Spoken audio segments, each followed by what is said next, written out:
Officially recording, Lee. We're at 12:57. I didn't Okay. want to get wrapped up in the intro. We still got folks coming in.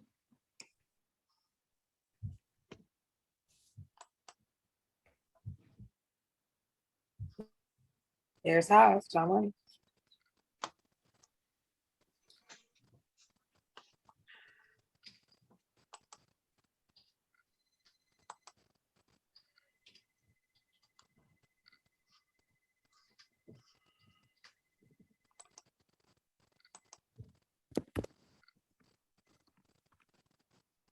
Janice Henry, I went to grade school with your possibly niece, Gina Henry.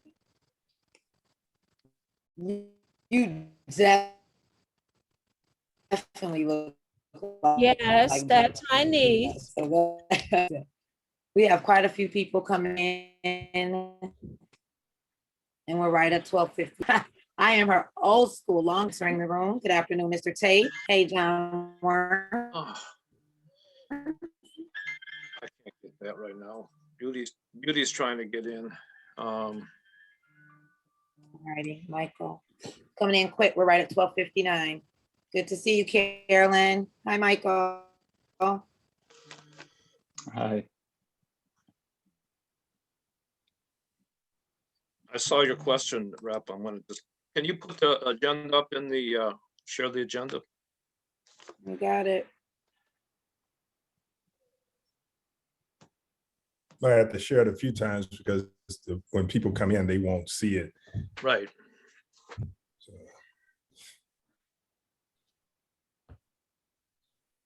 I'm getting the agenda. You have to make sure you're getting people in the room there. Are you gonna put it up, Fee?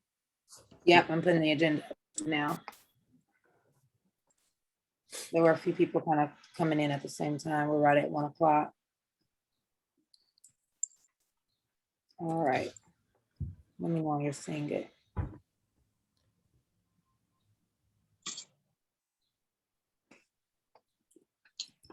All right, you should be seeing it in 1 moment. Sharing on my end.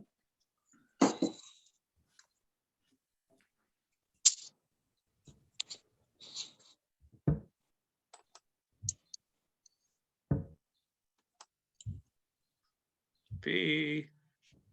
I'm here. Are you not seeing it? No. No, Oh. yeah. Hold on here. Got it. It's moving slow. Sorry. I got it. Maybe it's because I'm. You got it on Okay. your end? Okay, good. And we have a few people. Hi, in the waiting Roger. room coming, you all. Well, Hello, everyone. Dr. Sorrell, Denise Coleman. Good afternoon. Hey, Miss. Good afternoon, David Jones. Carlos, good afternoon. Good afternoon, everybody. Good Good to see you afternoon. all as you come in. We're getting ready Good to afternoon. start it. We're gonna mute everybody out shortly. So we have the agenda up.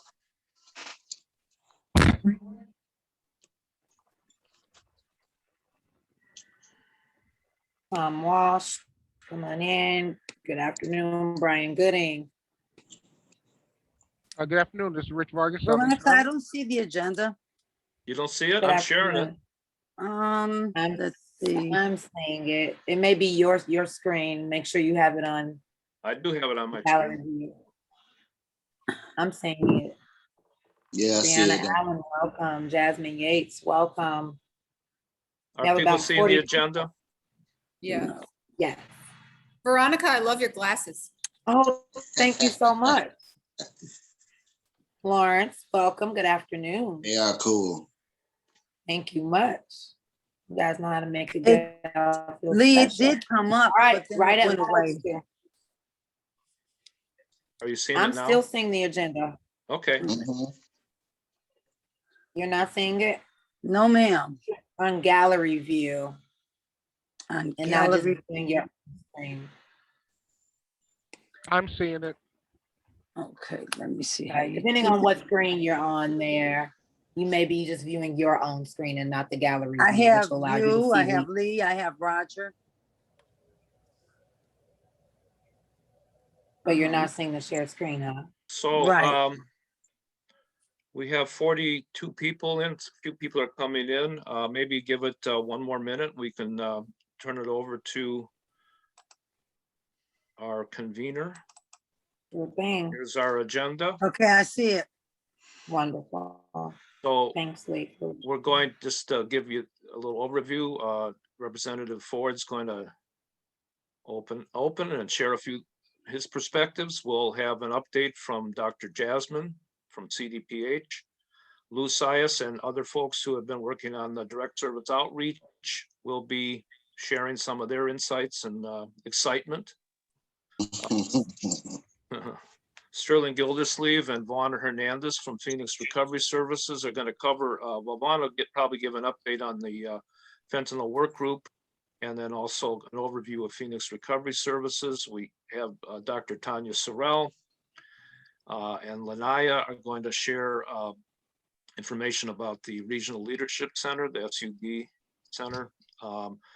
Sandra Harrison and myself and V are going to share, we're going to get volunteers to begin planning for the International Overdose Awareness Day that starts on August 31st. And hopefully we'll have some time for member comments and updates. We have an internal agenda. We'll kind of keep people on task and we'll see how that works. Nobody listens to me anyway, so. Yes, we do. That's not true. No, that's not true. Just kidding. So let's turn it over to LaShawn Ford. Rep, great to have you here today. Great to have everybody. Yes, it's great to be able to join today, and thank everyone for sticking with this this task force. I want to first ask Lee, how long has Prevention Partnership been leading the efforts? Lee and Lou, how long has it been? Well, we started, the first meeting was July 15th, 2019, that we were convening, and we started at Hartgrove Hospital. I think we have 35 people in attendance. Mm-hmm. And so now we're basically almost at a year, 2 years. Yeah, it's been 2 years. So I have to say that this group has done a fantastic job, especially under the leadership of Lee and Lou and their team.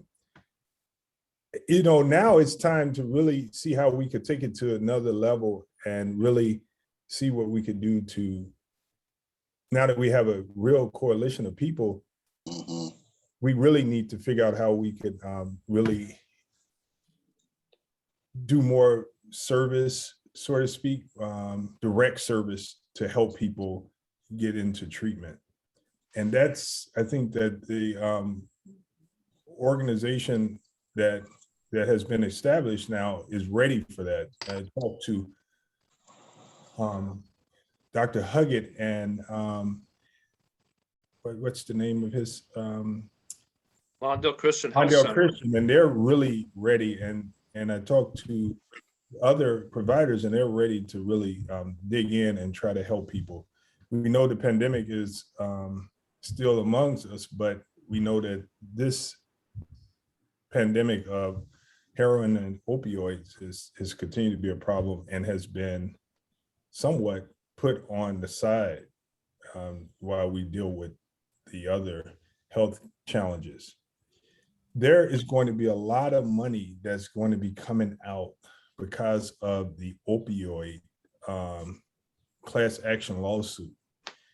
And you remember the windfall that happened with the tobacco industry, where there was a lot of money that went out to deal with the smoking in Illinois and keeping people aware of the dangers of smoking. Well, that's about to happen. And Attorney General Kwame Raoul. You muted yourself, Rep. And Attorney General Kwame Raoul is working to on that lawsuit, and we're working with Gateway and others. They're going to be talking with you, Lee and Lou, about coming together so that this task force could join efforts in making sure that when the money is released, that the agencies that's a part of this have access to the money. It's going to be multi-million dollars. And so hopefully we will be organized in a way to do more direct services. So it's my hope that we could sort of tag on the agencies that's a part of the task force so that we can do more direct services in the streets so that we can lead people to treatment. The other thing is, I noticed Dr. Jasmine is going to talk about behavioral health. Hopefully we could get some funding for Bobby Wright and other agencies to deal with the problem that we're having with people that are suffering from substance use disorder to treat their mental health diagnosis or lead them to treatment for a diagnosis so that they can lead to the care that they need if they're struggling with substance use. So there's funding out there for violence prevention, and there's money out there for mental health. So I'm going to do everything I can to direct those people and funds to the task force for people to be able to apply for it. In my opinion, if we could use the task force to call attention to it being a form of violence, that can help us get money for our agencies. Because if you ask me, a person that abuses substance, we know we meet people where they're at, but that's a form of violence. And if we could get money to help them with that, that would be great. So I will turn it over to Lee and Lou, and thank you all for always attending. I look forward to hearing Dr. Jasmine. She's the star.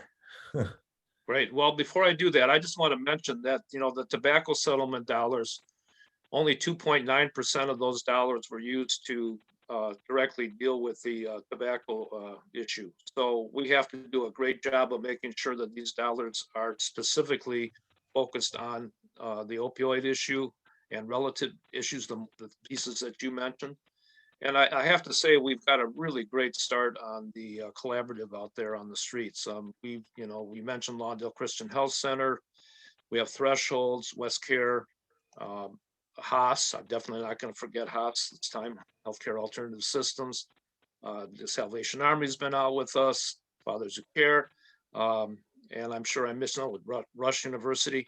But I'm going to let Lou and those folks fill you in and have a few words to share about that. But so we're well on our way, and I think we have the template to continue to work together and expand on that. But now, without further ado, if I could just go say, ahead. I'm sorry, I didn't speak to Director Jones. Director Jones, it's great to have you here. Oh. And it's so good that we have your ear and your constant support of this task force. And we're going to do our best to show off for you so we could continue to keep you coming back and so that you could support all these agencies that's on here. I don't think, Director, you could find a better group of people working in the city. You may find a group that's just as good, but you're not going to find one that tops this group. So I look forward to constantly working with you and impressing you with all the work that they're doing. So thank you so much. Back to you, Lee. Yeah, thank you. And welcome, Director Jones. I didn't know you were going to be able to join us. It's great to have you. So, Dr. Jasmine, you're up. Great to have you. Thank you. Just let me know when you can see my screen. You can see your screen. Oh, perfect. Thank So, yeah, so it's been about a month since the last time I spoke to this group. I just would like, before I begin, I'd like to introduce everyone. Joining us today is our new GIS analyst. Her name is Livia Verklands. I know a few months ago, this task force has requested a few times to create more hyper-local maps of where the overdoses are occurring on the West Side. Livia, that's her area of expertise. And so you'll be seeing more of her as the year progresses. Great. So I invited her today just so she can get an idea of the work that you're doing. And so because I'm in the health department, I always begin each talk to remind everyone that the vaccine is available. Those 12 and older can receive the vaccine. Is one of the best things, most important things you can do to help defeat this pandemic. So even if you do get COVID and you have a mild case of COVID, anytime someone's infected with the virus, that gives the virus an opportunity to mutate and develop new variants. So that's why we're really pushing for people to become vaccinated. So I highlighted on the bottom different websites that you can share with your clients about where they could find out where the vaccine sites are around the city. So a lot of this we already know about COVID. I'll save it so it could be shared after the talk. So the program I talked about when it first launched, the Homebound program, now is open to anyone who's 65 and older. They don't necessarily have to be homebound. And you can simply share the phone number 312-746-4835. You can call that number and arrange for one of our paramedics from the fire department to come and visit and not only vaccinate the individual calling, but anyone in the household who wishes to receive the vaccine. Here, we have a calendar of events page. So I have the link on the slide, and you can also call the same number I referenced earlier. But we have events all over the city where we're establishing pop-up vaccine sites. Sometimes, if you've looked in the news, you may have heard there's a vaccine bus available. So this website will tell you where the sites are for that weekend. And here's an example. This is from early in June when I took the screenshot. And for the first week of June, you can see it lists all the different areas. You would click on each of the names to have it provide you the address, but you see all the times where the vaccine would be available. And if you are like assembling a big community event and you wish to have a vaccine bus at the site where at your event, there is a form that you can use to sign up. You would fill out the form and then you'll receive a call from someone from the health department to get more information about the event. We just ask that you provide us with the estimate of the number of people you expect to attend the event so they know how much vaccine to bring. So usually they bring both the Pfizer and the Johnson & Johnson vaccine on the bus. And last month, we released our 2019 opioid surveillance report. If you can click on the link to view the whole report, but just some highlights I wanted to share with you. We found that in 2019, so before the pandemic, there was a total of 855 people who died from opioid overdoses. And this was an increase from 2018. In 2019, there were also a number of EMS responses that occurred. So there were over 10,000 responses, 10,490 responses for opioid overdoses. And that was a 25% increase from 2018. And so that shows that there is still a lot more work that we need to do. Just a reminder, I'm sure everyone on this call knows that overdoses, most of the time, they're not fatal, but we see them as an opportunity to intervene. So anytime we can link a person to care, to long-term treatment, anytime we can teach someone about harm reduction practices, that's an especially important time to speak and reach to the person immediately after they experience an overdose. Also, one interesting finding from this report is that we looked at the youth behavioral survey that occurs every 2 years. It's a national survey, and looking at Chicago specific responses from high school students, we found that about 5% of high school students reported that they have tried heroin at least once in their life. 5% may not seem like a high number, but the average for the whole nation is about 1%. So that is something we should also keep in mind, because a lot of times we highlight that most of the people who experience overdoses and die from overdoses, they tend to be older, 45 and older, tend to be African-American males, but we also should keep an eye out on the youth being affected, because right now we see it's affecting our youth more than on a national level. That's another area of concern that I bring to the group too, to help us think of ways that we can intervene and work with the youth. So not just talk at them, but try to inspire them so that they really understand what happens when they even try it once. And last week, the mayor officially declared racism as a public health crisis in Chicago. And a lot of the impetus behind this declaration was this brief that you see here. That's the cover of the brief. It's called The State of Health for Blacks in Chicago. In it, it showed that the life expectancy gap between Blacks and non-Blacks in Chicago is about 9.2 years. And so it's increased since the last time we took a look at the gap. Previously, we have been reporting the gap to be about 8.8 years.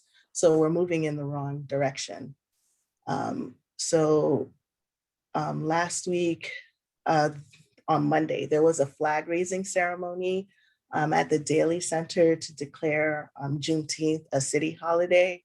And also during the course of the week, on the state level and federal level, Juneteenth was also considered an officially recognized holiday. Here at CDPH, we wanted to make sure that if there's a declaration of crisis, that resources were allocated to address those crises, right? So other cities and states had declared racism as a public health crisis, but we also wanted to make sure that we were funded to actually make an impact to, not to only end racism, but to make a difference in or decrease the disparities we see that are a result of racism. And one of the findings in the report, I highlighted the bottom. So one of the contributors, the top 5 contributors of this gap is opioid-related overdose deaths. So it's very important. That's why I brought it I'm sharing this information here with this group. Afterwards, I'll share the slide deck with Lee. So there's also a link on this page as well for the complete report. And Blair Akins, our epidemiologist, who's been the force behind most of the maps that you've seen about where the overdoses are occurring in Chicago. She was one of the authors of this report as well.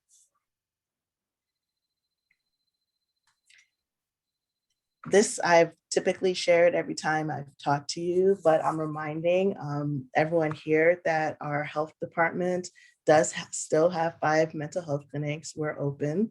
We're seeing patients both in person and via telehealth. And you can call 312-747-1020 between 8:30 and 4:30 during the weekday to make an appointment. In addition, there are resources available still on the COVID website, but there's a mental health section where you could find resources like the Windy City Wellness link, which will provide, it highlights a lot of self-care practices and a lot of resources to help people, especially improve sleep, because we know sleep is one of the areas that's affected in our lives. Anytime there's increased stress, anytime that we may be experiencing depression, anytime we fall ill, sleep is one of the first aspects of our health that declines. At Lawndale, this is the actual number directly to Lawndale. So it's at 105 here on Southwestern Avenue. And if you call 312-746-5905, you can make an appointment at that specific location. The previous number I shared with you before, the 747-1020, that's a general line. And then based on your address, you'll get an appointment at the center that's closest to where you live. But if you already know you live in this area, you can call the 746-5905 number. Other online resources, in the New York Times, there was an article about this artificial bot called Wobot, this service where if you sign up and download the app onto your phone, some people are hesitant to speak to actual human beings when it comes to getting mental health services, and because they don't have that experience. So Wobot is an artificial intelligence service where a person can share how they're feeling, and it provides responses similar to what a therapist would respond to you, but there are limitations. But it's meant for you to have an idea of what it's like to be in therapy. And then the goal is hopefully once you've had a few sessions with Wobot to actually link to an actual therapist. And that's it for today. Thank you. Wonderful. Thank Dr. you. Jasmine, as Lee is unsharing the screen, you started some conversation in the chat box there. Oh, let me see. Of course, people are asking if you could please share the link to the Yes. presentation. It was great. Chelsea said 5% of police calls are related to domestic and mental health issues. Mental health professionals should be responding to those calls, not only or instead of police officers, unless they are threatened or for their physical safety. Yeah. People are commenting on what Chelsea said and they agree. So that's Yes. what we have in the chat box. So Yeah. please put that link to your presentation. It'd be great. I will. And then Rep Ford, I'll tie that to what Rep Ford said earlier about providing more funding to like the Bobby Wright Center and centers like that for helping people with substance abuse treatment. As we're at the health department, we're thinking of ways of how we can best implement this alternate response to people experiencing behavioral health issues. So whether it's a mental health crisis or someone who recently had an overdose. And so we are working with the Westside Triage Center to see how we can provide not only linkage to service, but also initiate service if someone's brought to that triage center. And so the idea is rather than going to an emergency room where typically you're treated and then discharged, you may be given a paper referral for follow-up care, but the thought is at these alternate sites, the person would be actually linked to long-term care. There would be a case manager to follow up to ensure that the person makes it once a referral is made. But more to come in the future. Can I ask you a question? Is it in the group? I think I want to be very, very careful if I start using the thought of, because I know that there are some people that use heroin because of choice. Mm-hmm. Is it safe to say that that's a violent act towards your body?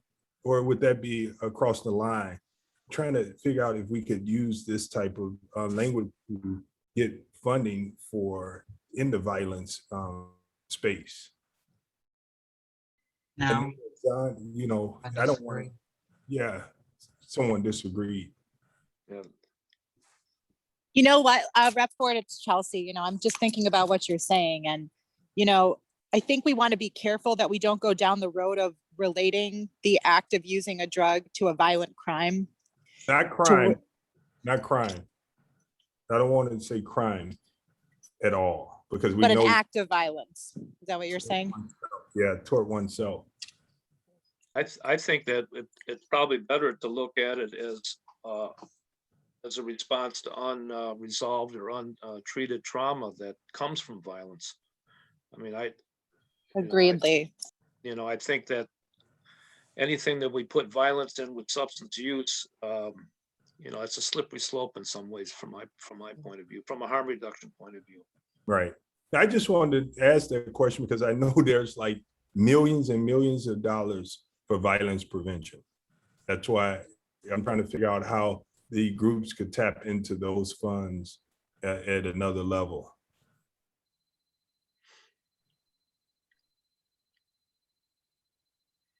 That's all. Hey, I wish we were in a situation where we could have side chats and pre and post chats, because these are all great points. But I guess I'm kind of tasked to move the agenda forward. But and there's good questions here. There was a question Dr. Nance was asking about the OPS process on how we're doing on the OPS. We weren't specifically going to really delve into that real tightly, but I know Ford that you were the sponsor, and I think we had 13 other co-sponsors on HB 110. We do have David Jones on as well. I don't know if there's any updates that you want to give us on where you see that piece in terms of the legislative aspect of it, or maybe even the regulatory aspect of it from Super's point of view.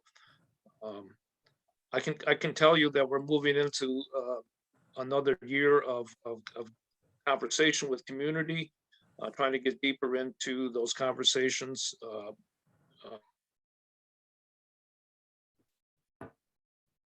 We've had a great one with Pastor Mack, and ready to really say what the model is at this point. But anyway, I threw that question out. I'll stop talking and let you respond, Rep Ford or Director Jones. So we were able to get about how many, Chelsea? I mean, you were working like really hard. 47. 47. We had 42 votes in favor, including one Republican, Jeff Kiker, who we talked to last week, which I'm happy to give some feedback from him. Yeah, he's very excited to help us get the awareness out. And what we learned from our campaign, I'm sure Chelsea and everyone that's been making those calls, what we've learned is people really don't understand why this is necessary and how this could be beneficial. And so we have a responsibility now of really educating individuals, because even Democrats that you would expect to have an understanding are slow to even think about conversating about it, because when you talk about having people use illegal drugs, it's like an immediate turnoff to people. So that's what we have experienced, and Chelsea was all over it with her team and many of you here. So I think she should give a report if that's okay, Lee. I'm happy to. And I guess I'll just say, just because we didn't make it through the House doesn't mean we didn't change minds or have a good strategy. This is the first time we tried. So I just want to commend everybody who made calls and texts and did some education. But ultimately, like, the feedback we're getting is basically, like you said, Rep Ford, people are very uneducated about this. They didn't even know this was an option. I also was informed that even Representative Kiker, who's lost a cousin to overdose, was not aware of the data the most recent data around where most overdoses are happening. The legislators are not able to, for some reason, they have not received information about what the current data is saying, what the community engagement session foretold, and any other updated information about what's happening with the overdose crisis. There seems to be a very big gap of information getting into their hands. Right. You know, The other, and- yeah. I'm sorry, Chelsea, you cut out and I thought you would stop, so. Oh, the other thing I was just going to mention was that, you know, one thing we brought up in the overdose council meeting was like, and maybe this is for Director Jones. Sorry to put you on the spot, Director Jones, but do we need to legislate a pilot program for OPS, or can we just like do a pilot? I mean, that was a question. So the other piece is really around education, and Representative Kiker suggested that we change some language in the bill to make it what it is, which is a pilot and regulatory strategy. He said he didn't see anywhere in the bill that it said pilot, and that word for him, he feels like Republicans and moderate Democrats or others may attach themselves to that to realize we're trying this out, we're evaluating it, and then we're going to come back and figure out how to move forward. Yep, and if I could just, I'll be really brief. I mean, I just think that, you know, Chelsea, Rep. Ford, Lee, and others, as you all have this idea around better informing, I think the broader community and legislators, I think is exactly on point. What we know for certain is that we've seen an increase in overdose deaths that range from 11 to 55%. We saw 11% increases in smaller urban and suburban communities, 39% increase in rural communities, and 55% increase in your larger urban communities. And that was predominantly the west and south sides of Chicago.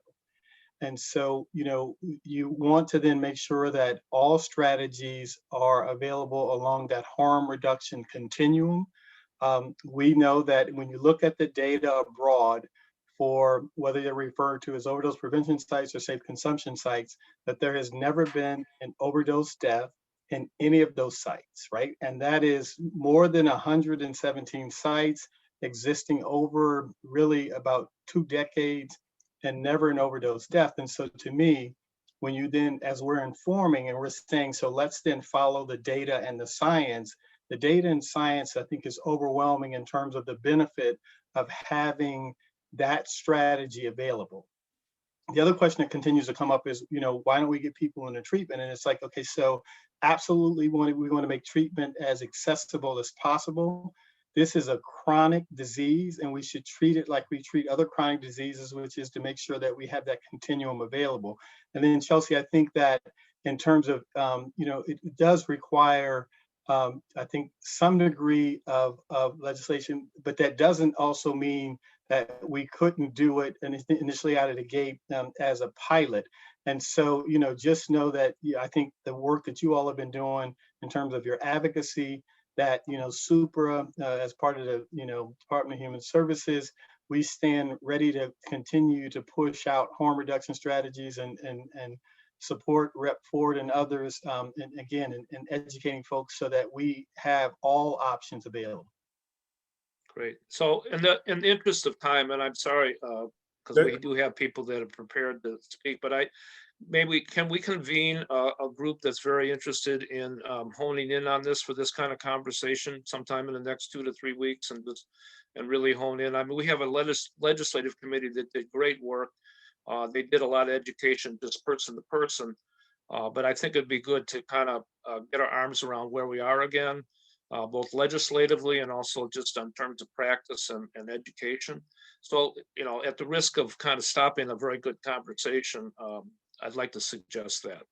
And really to tie this to kind of where we're at, I'd like to bring Lou Sias in here, who's the outreach director, because he and his team and many others have been doing a de facto one-stop shop out there on the street that, you know, whether it's a model for moving forward, it certainly is getting a lot of information about what's really happening on the ground. So Lou, can you please take it over? Oh, yeah. Thanks. Can you hear me, Lee? Yeah, a little soft, but All right, a little soft, but I'd like to welcome all of the organization. Also, Rep. Ford, the hardest working legislator in the country that pushed for these initiatives. Also like to thank the director for coming on. But what I have for you from the west side, we have the outreach team here to join you today. We have Gail, Roger, Edgar, Alita, Keith, Clara, and one had to go to a funeral, Trish. But what I'd like to do is, I don't like to do a lot of talking. What I prefer doing is getting you out on the sites. I'd like to invite everyone. 10 minutes is worth 20,000 words if we take you to the right place. So you can actually see what's happening out there. Talk to some of the individuals out there on the street. You will learn an awful lot. There's some very intelligent people out there. It's just that they need help like a lot of us do. But again, Lee, when you mentioned the agencies, there were a couple I think you missed, and we don't want to miss West Care, Night Ministry, TRS, the new group that's on with us. And today I'm going to ask, Lee, were you going to bring the ministers on later? I didn't hear you, Lee. whoever wants to join and kind of give their perspective, we've got about 15 minutes or so to do that. Right. So, Okay, because what I'd like to do at some point, and I would like to thank the people from Threshold, was the first group to call and ask to do a collaborative tour with us. And from there, it grew into right now we have like 8 or 10 agencies out there where we have all those services right on spot. We can do the little handoff, or we can do a little cross training, which is beneficial for the people in the community. That's what it's all about, I think. So, but I have Willie is from TRS. Are you on, Willie? Because what I'd like to do is get a perspective from some of those that have been visiting. Well, Keith, are you still there? Brianna, are you still on? Yes, I'm here. Okay, Brianna is an outreach worker that joined us a few weeks ago. She's from Greenback, and she's the youngest member of the team out there, but she's excellent with the community. And Brianna, I'd just like to give you a few minutes to let them know from your perspective what it's like to be out there with the team. Hello, everyone. How are you all doing? I'm Brianna. I'm from Greenbacks. Working with the Westside Task Force has been a great experience for me. Everyone has taught me about networking and professionalism and how to approach people in the right way. It's been a really good experience. I've learned a lot from it, and I'm enjoying being outside. So thank you all who helped me with everything. I appreciate it. And you're doing a great job. And as you being the Thank youngest member, we're trying to see if we can snag you to help us with the millennials. Right.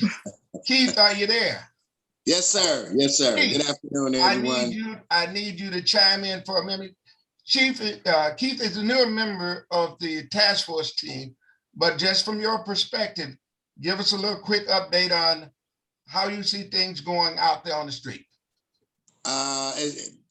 To go back to what you said, Lou, there are some very smart and intelligent individuals on the streets of Chicago. It's just that they're in a bad situation right now. and they do need help. One thing we don't do, we don't force our services on anyone in the community. We offer. We're great at offering the services, and sometimes with a little reluctance. People have shown that they do care about someone else, and they'll take our kids, they'll take our information, and they'll tell me that they're a better person as for taking what we have to offer. Thank you, Keith. And Thank you. just like I was trying to reach Willie from TRS. Are you there, Willie? I guess Willie signed off. And to just to Lou, let there's you know, are you there, Willie? No, Lou, this is Veronica. There's a Willie Davis that just entered, so maybe he's getting a little situation. Okay, but again, it's been a pleasure to work with a lot of these organizations to share resources and services. And John from Haas was also one of the first members to be out there with us on a weekly basis. And some of the team members might be a little tired right now because we've been going almost every day in the month of June, and sometimes twice a day. Matter of fact, we have an outreach event after the Zoom today. And, we really appreciate the hard work and dedication from this team. A lot of our teams are members that have had that lived experience, so they really understand the streets and they know the language. And that's why I think the people in the community are so receptive. During the time we've been out there, we have cross-trained at over 200 block cross streets. And as of the end of last month, we had distributed 3,952 kits to individuals. And what we do with our outreach, we also document recently if they've used those kits, and we're beginning to find a lot of people that have used those kits and reversed overdoses. So we'll have more of that data by the end of the year or beginning of next year to share with you. So again, we appreciate your time, but I'm asking, if you work in the office, take 15 minutes and come out with us, please. Luther, can you hear me? Rep Ford, could we get all the elected officials and we do a little tour of some of the areas? Someone's trying to come in and talk now, Luther. Is that Willie? Okay, that's why you shouldn't get me started to talk, and I don't know when to stop. Thank you. Hello, can everybody hear me? We sure can. All right, my name is Willie Davis, and I'm from the Transforming Reentry Service.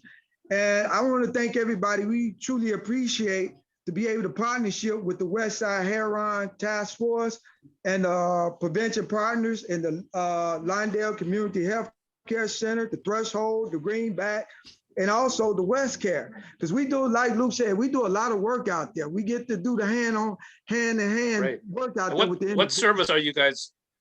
Transforming Reentry Service. And like Luke said, it's a lot of services that are being provided through these various organizations to the community. Not only do we educate about overdose prevention, but we also here at TRS, we help individuals that getting out of prison or the jail, assist them with getting the documentation like birth certificate, state ID, social security card, those things that they need as well in order to get really acclimated to any of the programs that are available for ex-offenders. Because once you don't have those documents, you can't do anything until you get those documents. So that's one of the things that we are able to provide to those in the community, along with Luther, when they provide the Narcan kits, and Threshold when they provide the care servicing, and different programs provide different services and stuff. And I like to, with LaShawn Ford, yes, violence is tied to heroin addiction, because when a person is addicted to any type of drug, and if they can't get the money to support their habit, what do? They revert to some form of violence, either that's stealing something, robbing someone, or something that they do in order to support their habit. So I agree, violence is tied to, a drug addiction, the heroin addiction. Sure. And outside of that, I just like to thank everybody, and I like to thank all the programs. And like Luther say, I would like to invite everyone to come out to some of the sites to see some of the things that's going on within those communities, and they'll get a better view of what is needed. And that's it. I thank everybody. Really appreciate that. And I'd like to say, you hear Willie today, he's the same way on the street with the individuals out there. He's constantly pumping information out and taking information in from people. He's also, like most of the workers, are very good listeners. We don't just talk, we listen to the people in their responses about what we're doing out there. And Lee, I've been hearing lately from quite a few that there should be some type of site where they could, something similar to overdose prevention site. And this is coming from some of the people on the street. I think the Right. last two I talked to were 20-year users and they are still out there. But I'll cut it off because I'm getting started now. Well, I agree with you. And we did ask Pastor Mack and Pastor Steve Epting to join in because I know the team has been working in conjunction with them on some of their pop-ups and things out there. If Pastor Mack or Pastor Epting, if you wanted to mention a little bit about what you've been doing with them and together. Yeah, sure. Well, first of all, thank you for the opportunity and good afternoon to everyone here and respect to each of you. I think, first of all, we ought to celebrate and give accolades to the outreach team. I think they are a wonderful and integral part of the community. This initiative is really important to helping people get the help that they need and going right where they are. I think in the spirit of meeting people where they are, we've done some things that I think have been unique or at least otherwise been very useful or helpful. I go back a couple of years when I was doing what we call a Light in the Night event in Little Jack Park, which is called Levin Park over there on Central right off Lake. And the kids are out there playing and someone had overdosed and no one really knew what to do. It was more of a scatter and they called an ambulance and you had to wait for them to come. Even myself was not really quite prepared to respond to that situation. And then oftentimes when we're out doing, food distributions or clothes distribution, coat distribution, just in different areas, PPE distribution, you find that people are either, overdosing or are in trouble, from opioid use. So the idea came up like, how can we collaborate? How can we bring these teams together in those different spaces so people can get some help? And through that opportunity, we were able to bring people into those spaces to avoid those. So we found ourselves giving education and getting information, kind of going back and forth there.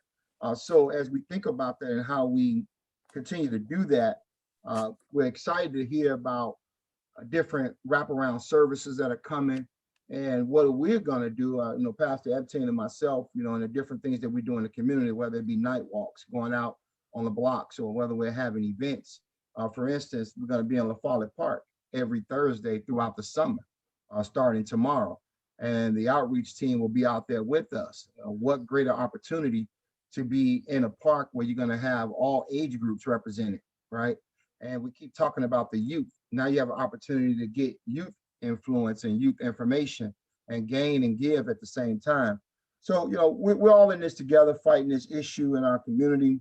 I think the two key points to walk away with here is that we have to give information or give education and gain information.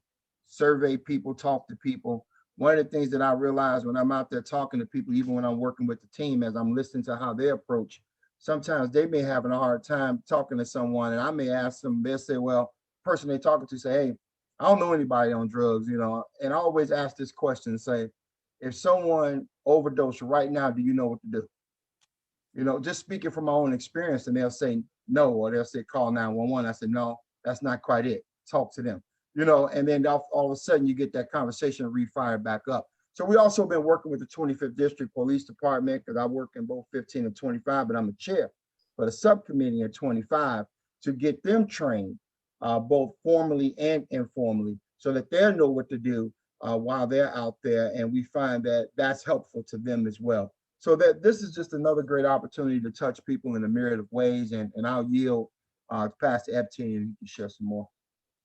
Okay, well, thanks, and good afternoon to everybody. Just real quick, I just believe, and as Pastor Mack has mentioned, he's over the 25th district faith base, and I'm over the 15th. And what's important to me, I think, and many of you that are listening, people of faith know that faith has to be included in everything that you do, even when it comes to overdose. And you go, why does that make sense? And so as I've worked with Prevention Partnership and with Lou and Lee in particular, I've always tried to push it from a faith perspective. And we have we have brought outreach teams to our church to teach in some of our ministries, and you would be amazed at the people who get engaged. And young people are, and they do want to know more about it. They want to get involved with it. And so how do we do that? Unfortunately, I brought them to a class of young people, and they were asleep when I was talking, and they woke up when the outreach team started talking. So I may need them to come to church, and that's what I'm going to do. We talked about that just the other day, is start to bring outreach workers and bring this information to our churches in our services, where we're saying, if you love people, you must understand and get a heart for people to even talk about the overdose piece. Because one of the biggest issues that I think that happens is people don't want to admit that they may have this in their circle of influence or in their family. And the minute they can be comfortable in talking about it, that's when you begin to see the flood of information. And so I just want to thank Pastor Mackey just mentioned everything that I would have loved to say, but I want to thank Lou. I want to thank Lee for their tireless efforts, and then the outreach team for the work that they're doing. We have a lot of work for them. We have a lot of partnership with them, and in partnership is giving and taking. And so we want to be able to promote the work that they're doing as well in this partnership. And so thank you for allowing me these few minutes to speak. Thank you, gentlemen. Appreciate it very much. And this will keep growing. I just do want to mention that I know in our conversation recently, the need for behavioral health supports out there as well is there. And so the more we can, as Rep said, the more we can bring those services together out there on the street, I think the better. I do want to move us along, and thank you everybody for your input. And I want to move to the fentanyl work group update and introduction to Phoenix Recovery Services. We have Sterling Gildersleeve and Vana Hernandez, who's been heading up the fentanyl work group. So you're on. All right, thank you. Thank you so much, Lee. And thank everybody on this meeting today. Some amazing work is being done. And it's so needed. So I just want to give a really quick update. I wanted to kind of let us focus on the introduction to Phoenix. But if you've been on these meetings prior, you know that we've been doing some work around the fentanyl crisis in our community. There is a lot of fentanyl in the drug supply. And it is affecting the way that we as providers service the people who come to us for help. And I'm just going to touch on the 3 issues really quickly and then tell you where we are. So the first one is the lack of education around fentanyl for providers. There are articles out here, and every now and then we'll get an email with some information or statistics about fentanyl. But the truth is, and we found out, it kind of confirmed, we got to confirm through the work group that there's a whole lot we don't know about fentanyl. There's all these different analogs, and we do know that it doesn't show up as an opioid on urinalysis tests. So that's the first issue. We need to provide some education for providers. Now, I have been in conversations with Dr. Napier from Rush University. We'll be talking tomorrow. I did speak with Sandra Harrison too around some education, both at the community level and for providers. And that conversation will continue. If you guys have recommendations around education for not only the task force, but for our community as a whole, that would be great. I'm very open to receiving that information. The second point was availability of funds for fentanyl testing. There are the test strips. We do know that if you are funded, have state or federal funding, that those programs don't pay for the fentanyl test strips. Recently, there was guidance that came out that if you are an outreach program, it will provide some funding for the test strips, but if you're a treatment center or a licensed recovery home, that is not the case. So we want to advocate for change around that to be able to purchase fentanyl testing supplies. And then we also know that the fentanyl test strips aren't as accurate as sending them out, but for providers, we need to know right away. So maybe there's something that can happen around getting more affordable, accurate test. And we've been working with, Leslie's been part of this conversation since the beginning in Ammon Labs. And I actually suggested to them that they need to develop an affordable, accurate test. So we'll see what happens with that. And then the final point is guidance by Super. We definitely need the support from them and to provide us with some guidance on how to move forward with this, possibly some research. The wonderful thing is that the work group got together and we decided to do a letter to Super. I drafted the letter, the providers that were participating in the work group signed off on the letter, and we sent it to Director Jones, who so graciously accepted our request for a meeting. So we're going to be meeting with the director on June 30th to talk about this specific issue. I am open to questions. I'll put my contact information in the chat if you guys have any other questions about this. But I did want to go ahead and introduce Sterling Gildersleeve, my partner at Phoenix Recovery Support Services. Sterling has had over 30 years in the industry. He will not tell you this himself, but he was instrumental in the development of 26509, which is the law that governs recovery homes.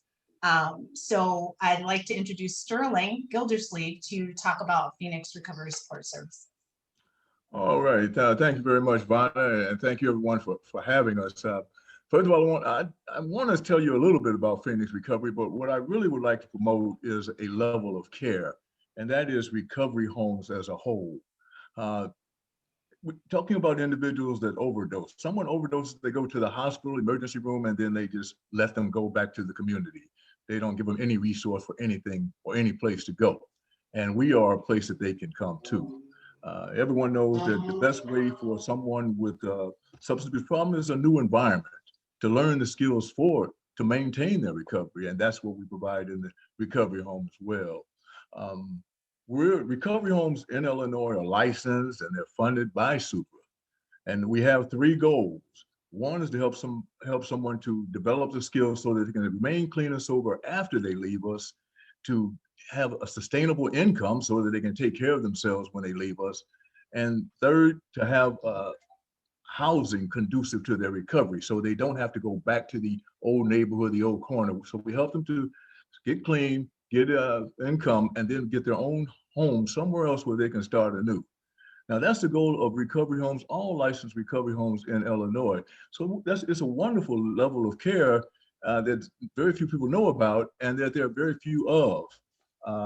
Phoenix in particular, we provide those same services, but we add an additional service in that we are one of the few recovery homes that provide services to MAR, medication-assisted recovery, with individuals abstinence-based. So this population lives together. And often people think that that is not possible, that you cannot have the two populations live together. And I certainly was one of those who thought so, because I thought medication-assisted recovery meant somebody that was sleeping all the time, and that other kind of stigma. But I got educated and found that truly, number one, medication-assisted recovery is medication. And yes. Medication is for an illness. But also I found that if someone is sleeping or can't stay awake under this medication, it simply means that they're taking too much. That the goal of MAR is not to be out, is to be normal, to be okay, to be able to function. And that is how our recovery home operates. Individuals who are taking medication-assisted recovery and our abstinence-based guys, you can't tell the difference. You cannot tell the difference. because that is the goal. They work and work. Some of them, they don't even know each other who is on the medication. And so it's an example that it does work. But others have mentioned this, harm reduction is what it's called, but it's a different avenue. There are many ways to recovery. And so we don't need to be locked into abstinence-based or any other one way, because no one size fits all. But what we offer is a combination that does work. We have over 75% completion rate in our recovery home. And I think part of that is because we have the blessing of open-ended lengths of stay. Individuals are assessed and they stay as long as needed. Someone might stay 30 days, someone might stay 30 months, depending on their need. And so that's a valuable tool that we have to give individuals time, because substance abuse is not something that can be cured in 30 days. So we're very proud of what we do, Phoenix individually, but at recovery homes as a whole. And it is a resource that is available. And we'll hope that they become more of them. But we're in the Austin community, and we are the only licensed recovery home in Austin. And that's very, very unfortunate. There's such a need. The community with the most overdoses, and there's one, we are it. And so I'm promoting, not to put Mr. Jones on the spot or anything, but there is more need for recovery homes, and because they work. So I appreciate you giving us the time. Thank you. Thank you so much, Juana and Sterling. Great insight. And again, I appreciate you looking at harm reduction being not just a single practice, but a real approach to care that has many different ways of manifesting itself. So I really appreciate that. Unfortunately, we don't have a lot of time for questions. I know that Vonna put the information in. Please reach out to her, whether it's about the fentanyl work group or about Phoenix. We've got a lot of folks here. We got Dora Wright, who's very integral involved in all this, and I think the more involvement of the recovering community, both from the provider and from the individuals who are in recovery, is going to just make this task force even more strong. So I appreciate that. I'd like to bring in Tanya Sorrell, Dr. Sorrell, to give us a little information about the SUD Regional Leadership Center. You there, Tanya? Yes, I am. Thank you. And I did give Lanaya the PowerPoint if she's here, if she has the access to be able to put it up. Okay, great. Thank you guys so much. I'm here with a pen at the back. So thank you both for letting us be part of this today.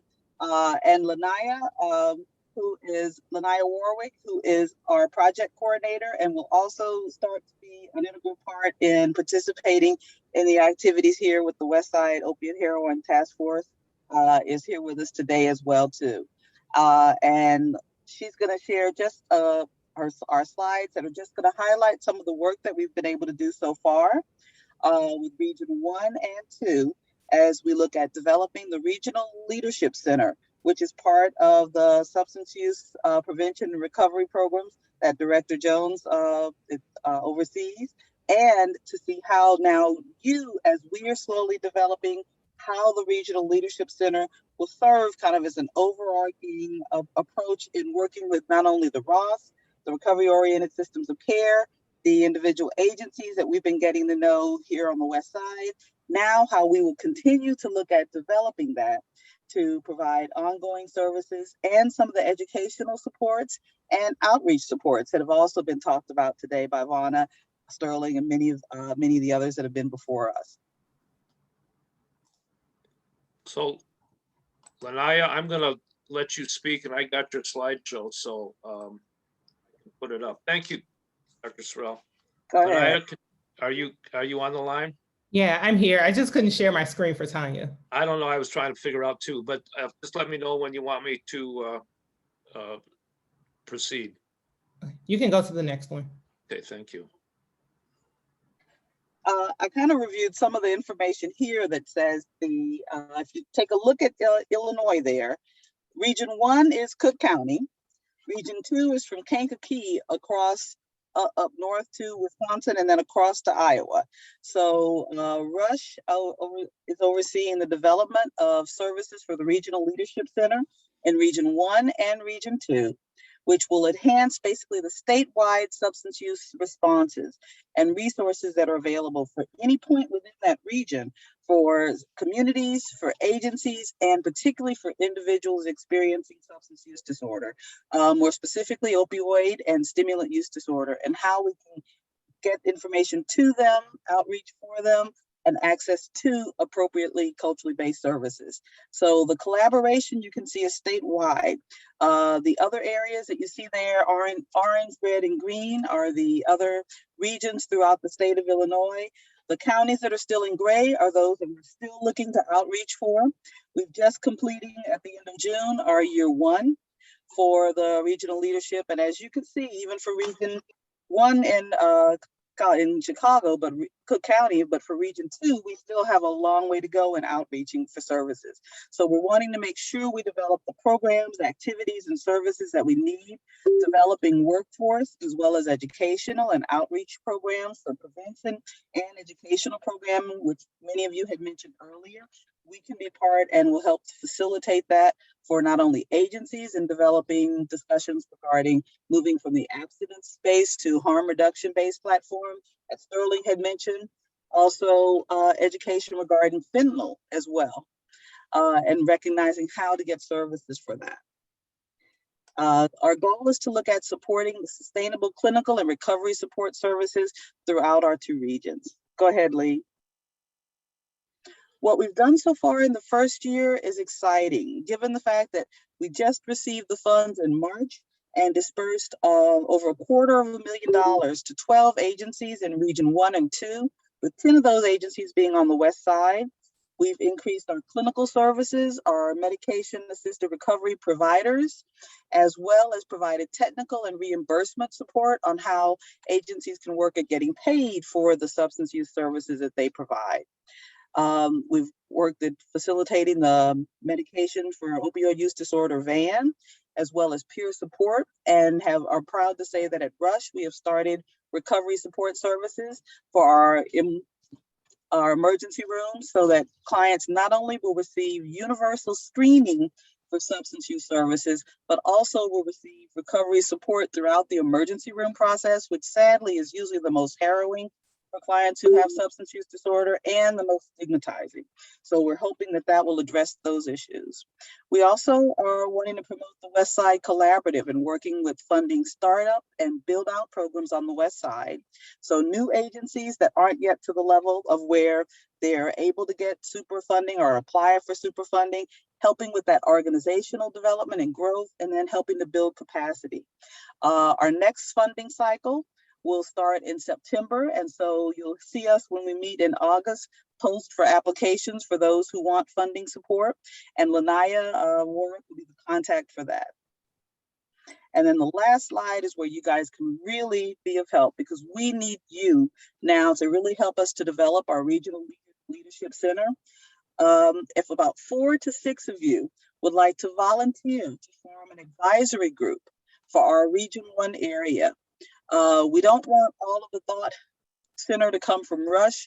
We need the thought center to come from the people who are being affected.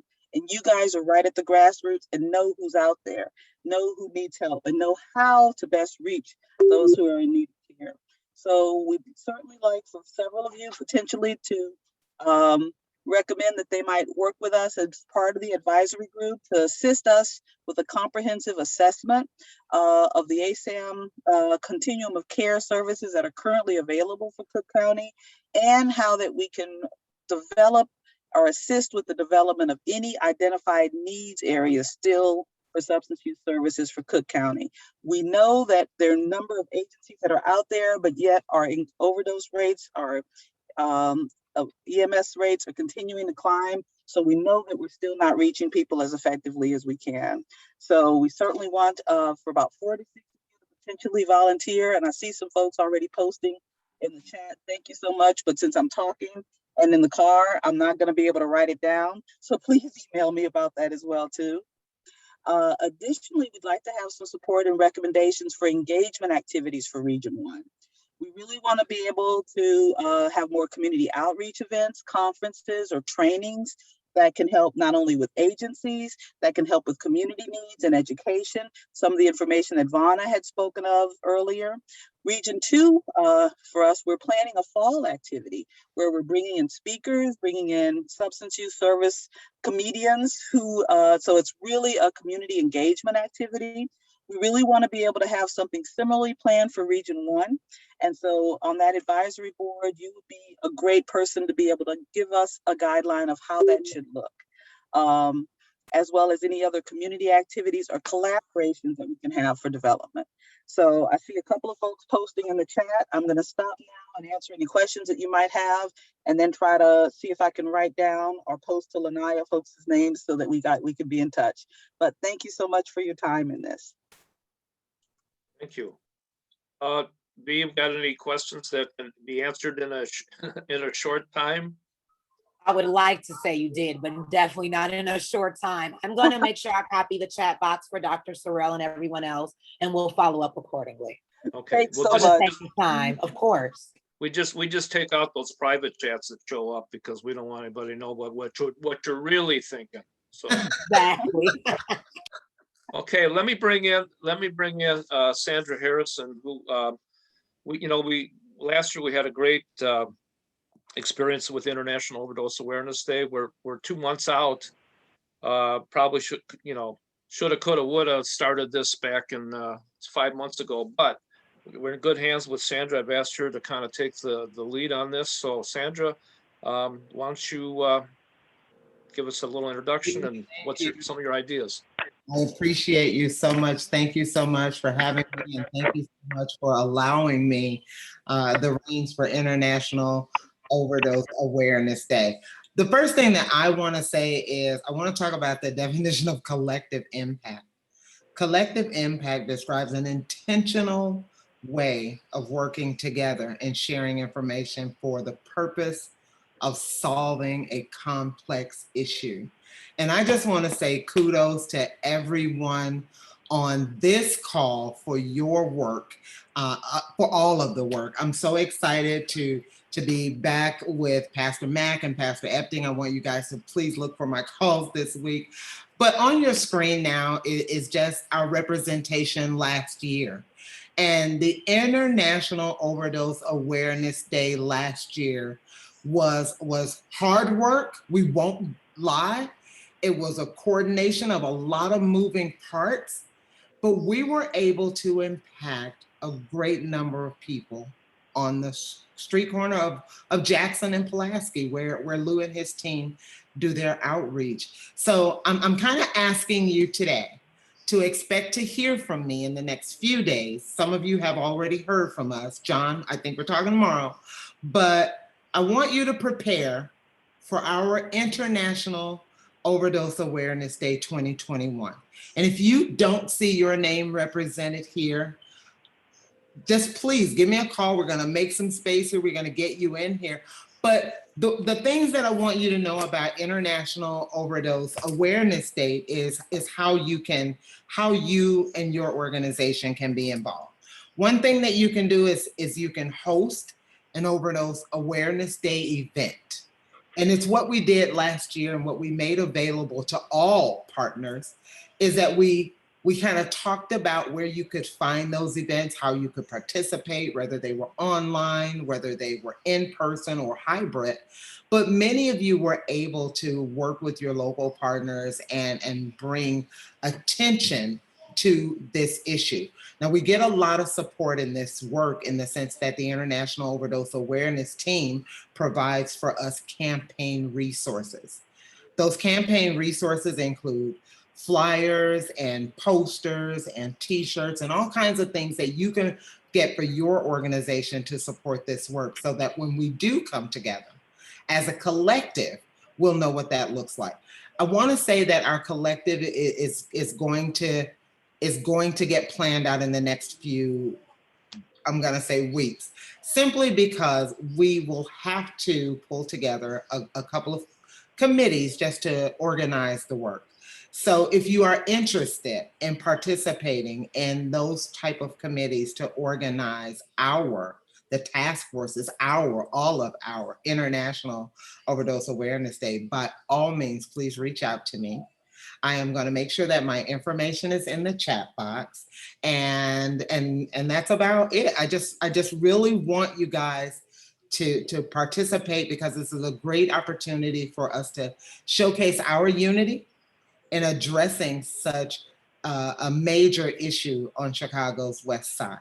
So I'll pause right there for questions, and we can kind I do want to add, Sandra, do want to add that in the last couple of weeks, I've had a great conversation with folks over in Oak Park that want to collaborate.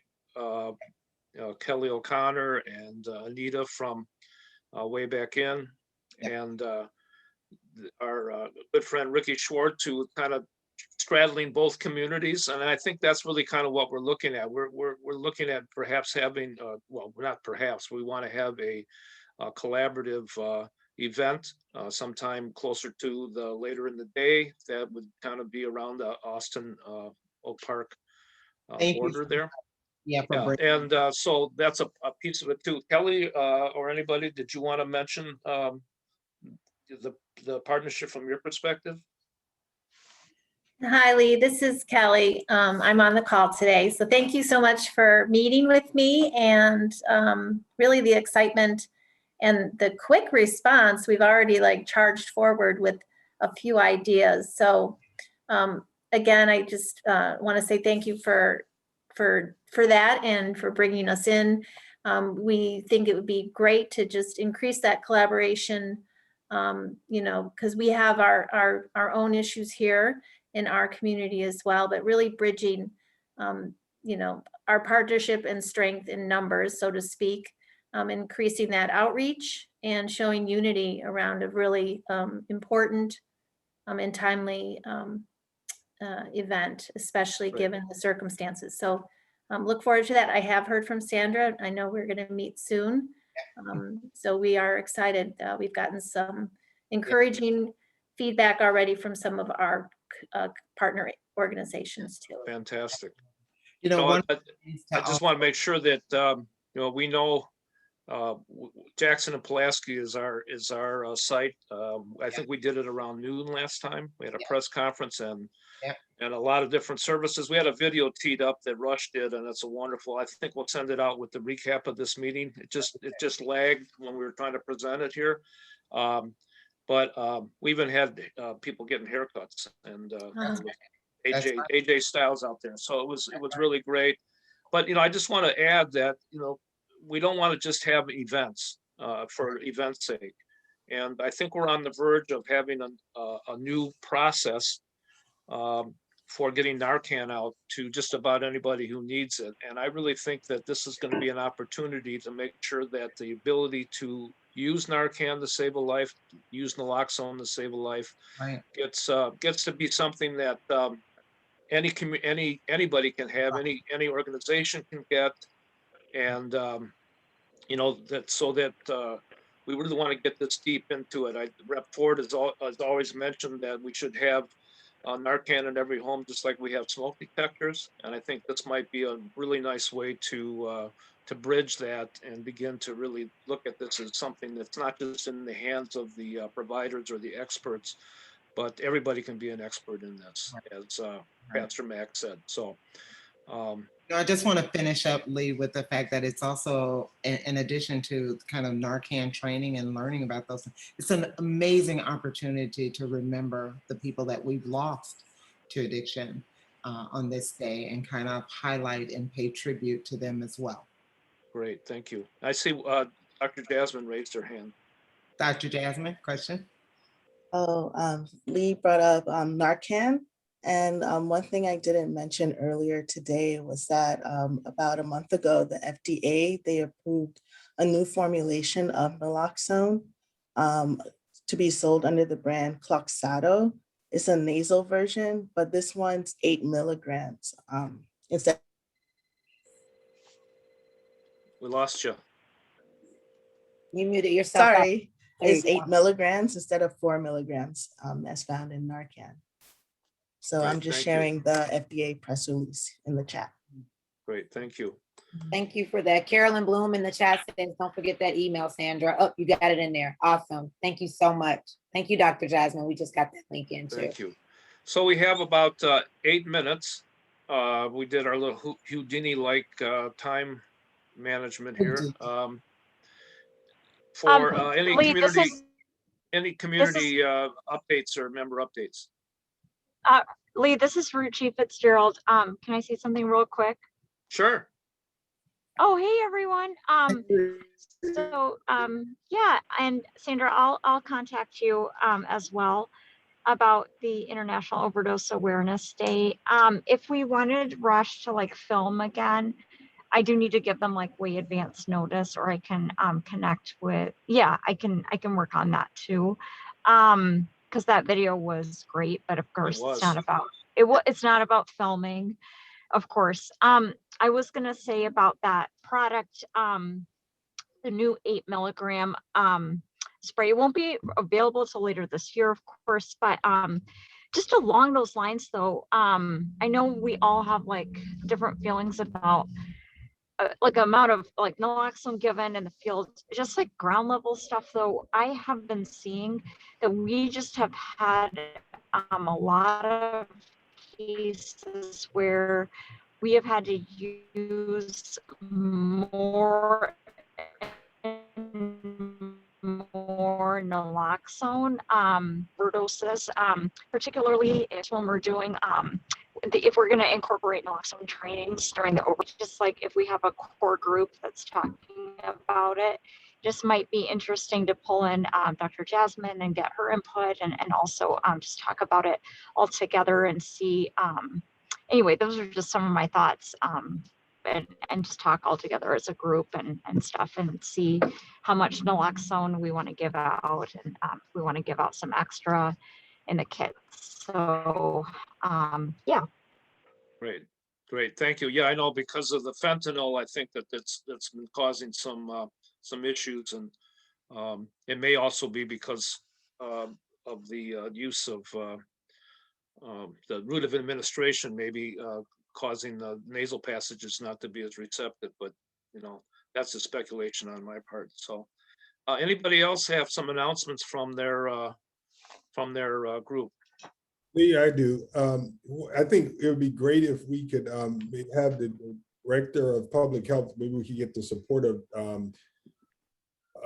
Director Jones to get the director of public health out to remind us that there's a standing order for Narcan, and that anyone could go to their pharmacy to make a request.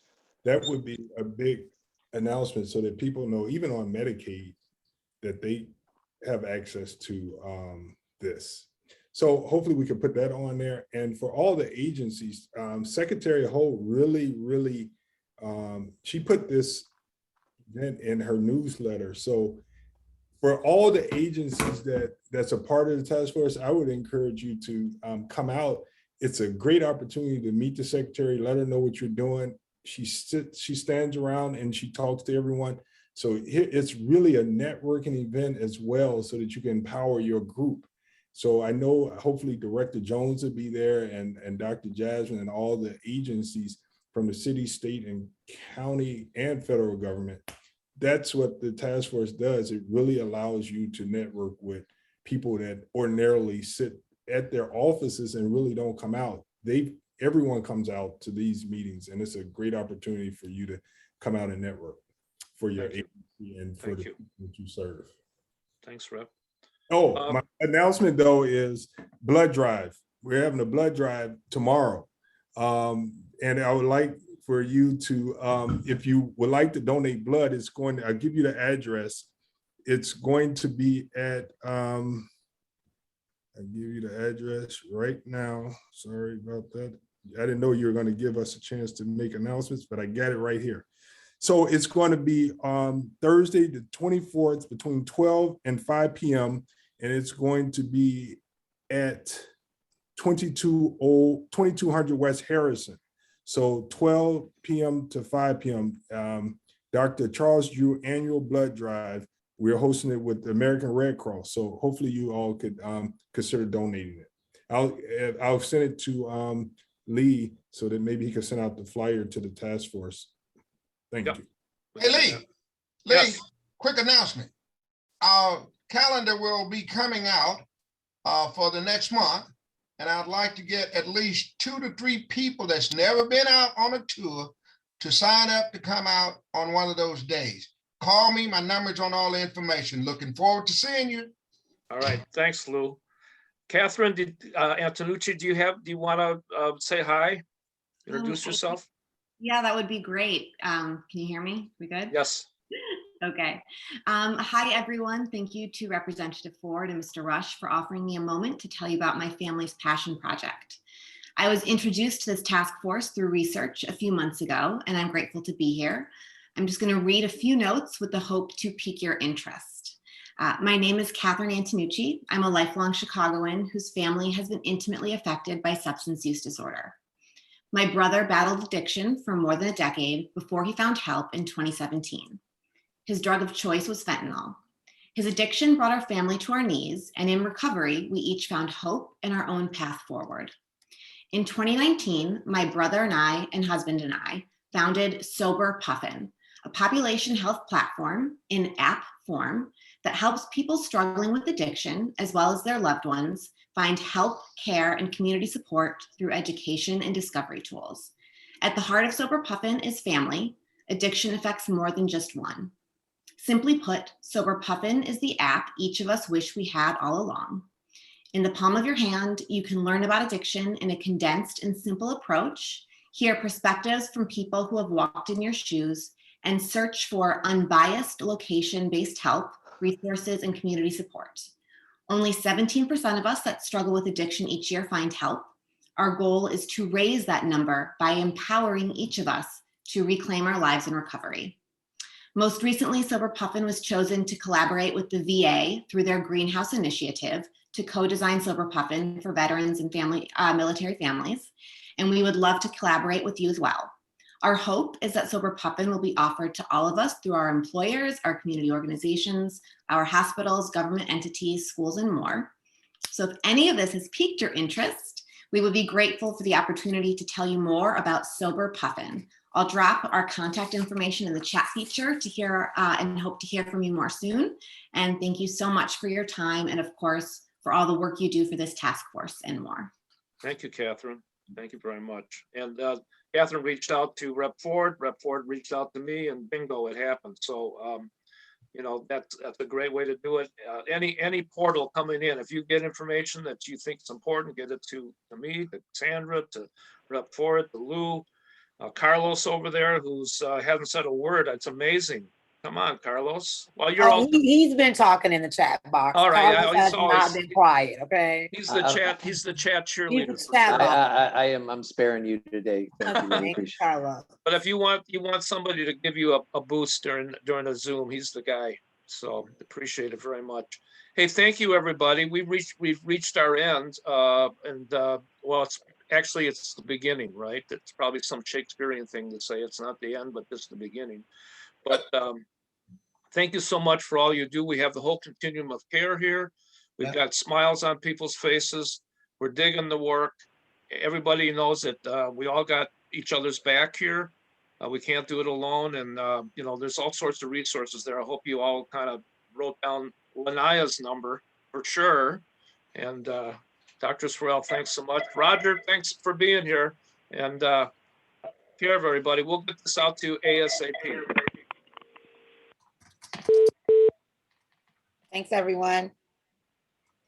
Nice work, Lee, as usual, man. Thank you. Take care, guys.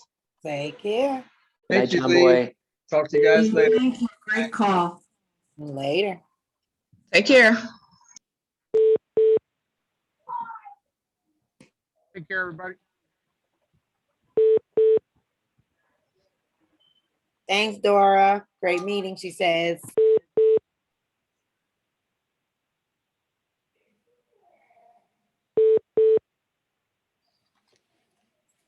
God darn it. Did Jonathan hang up? Lee, Sure that I can get a phone number direct line. Believe Jonathan is. Did Lee jump? I need a phone number for Jonathan. Still here. Oh, Haley. Okay, well, I'm gonna hang on. I'm trying to get Rep Ford's number because All right, thanks. I don't think he's on anymore.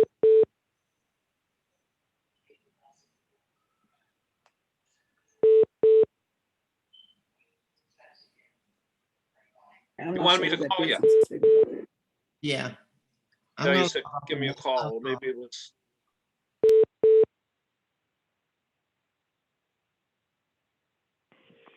The Voice newspapers.